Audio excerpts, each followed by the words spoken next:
your early morning anchor on 103 The Buzz. Describe your morning. It's not as easy as it looks. That's exactly right, Kerry. Everybody goes, you just get up and talk for a living. Well, you think about it. So we have to get up every morning at 6 to start talking at 6 a.m. and be compelling and be interesting for 4 hours every day, 5 days a week, 50 plus weeks a year. And we're supposed to talk about sports with our main thing, and we have the Razorbacks, and we don't have any of the pro. So it's a tremendous challenge to be interesting. And people, and we can't play music. We just can't punch up music and play music and walk outside and smoke a cigarette.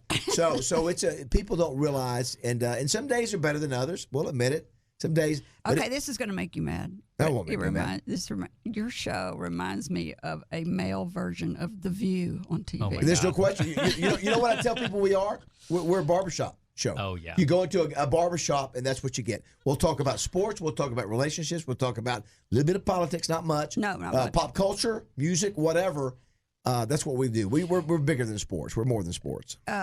You know what you won't talk about, because I've been on your show with you a couple of times when I have been so angry with the athletic director's choice of football coaches and tried to say negative things about it. And y'all will not talk bad about the Razorbacks ever. Is that like a rule? No, I think that's changed, Kerry, over the years. I think that really has. I think years ago when Coach Burles was there, if you did not toe the line, you would be out of favor and probably not have the opportunity to have access like you did. Now, nowadays, it doesn't matter. I mean, I think everybody's fair game and is social media, but I think back then it was like that way. You were very, very, careful not to criticize because it would get back. And I remember Craig O'Neill was doing the PA for War Memorial. Is that why he got kicked out of doing that? Well, Dale Nicholson called Frank Broyles and said, Frank, we're the TV station of the Razorbacks, not Channel 11.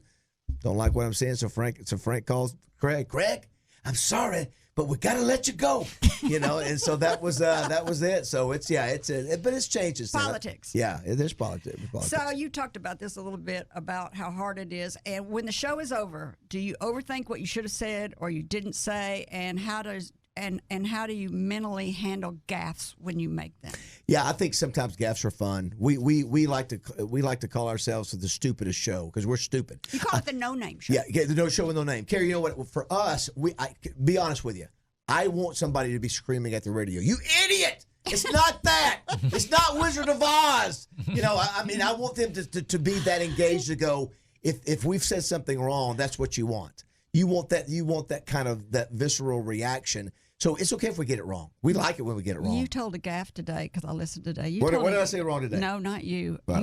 Someone was talking about a gaffe today, which made me come up with this question about a sports announcer on national TV calling a game and asked about his dog. Heard that. Yes, yeah. So those are things you could be. To be honest with you, to me, you've done this long enough.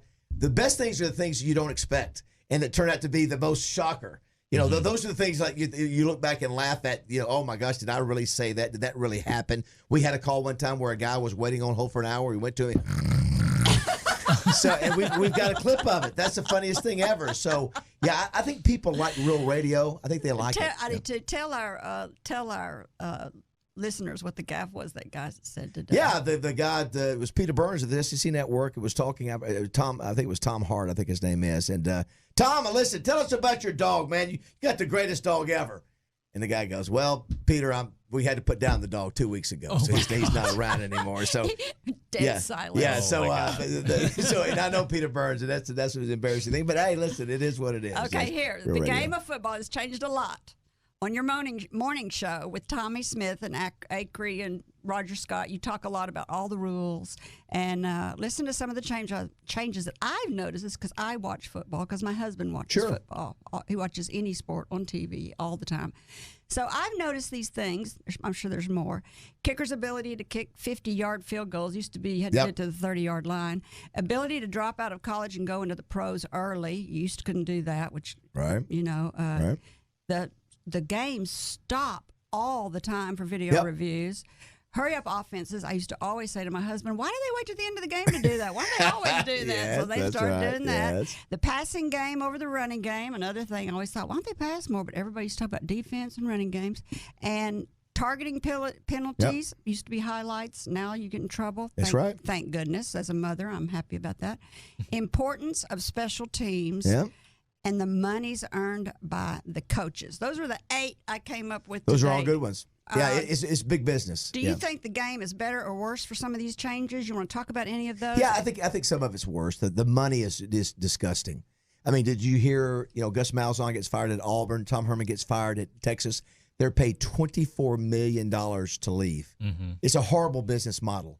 And that's why you see, the argument about players getting paid. Players aren't allowed to have jobs for the most part now, and now they're getting ready. We're going to open Pandora's box and have, likeness image deal where, players can get money for that. But think about this. You're paying coaches $9-10 million a year for amateur sports. So I hate the money part of it. When I started the Brewers Award, an assistant coach was making $150,000 a year. Now they make $3 million a year. So the money is because of TV, Kerry. That's the problem, and it is what it is. I think it's gonna be ugly when the players start getting big money. It's just not gonna work out. But the game, I promise you this: people want to see scoring. So I hate, as an old defensive player, I hate that. They make it where the offensive lineman now can hold you. They make it where the offensive lineman can go down the field where the defensive players can't tell if it's a run or a pass. They want to have high-scoring games because that's what people want. I get it. Don't hit the quarterback. Quarterbacks are the star. I do hate the ejection penalty as a defensive player. You work so hard, you get in there, you make one mistake, you're out for the next half of the game and the next game. You talking about the targeting? Targeting. I hate it. Make it be a 50-yard penalty. Don't penalize a kid a half of 2 games. That's extreme. Yeah, it's extreme. I get it. Listen, we'll be sitting here 5 years from now. We'll still have that. It's not going to change. So change the rule to where it's a bigger penalty and don't penalize a kid to lose a game. And I don't think that they are. A lot of times it's an accident. I don't think. No question. Mm-mm. No question. It's an accident. And there are some that are not. There's some that are not. Yeah, it's a bad. They've overcompensated for that. They need to go back. Yeah. Mm-hmm. Well, that you answered one of my questions, which was, do you believe college students should get paid? Absolutely, you do not. I don't mind some. But what they're getting ready to do is not going to work. What are they getting ready to do? They're going to allow people to have players to have agents.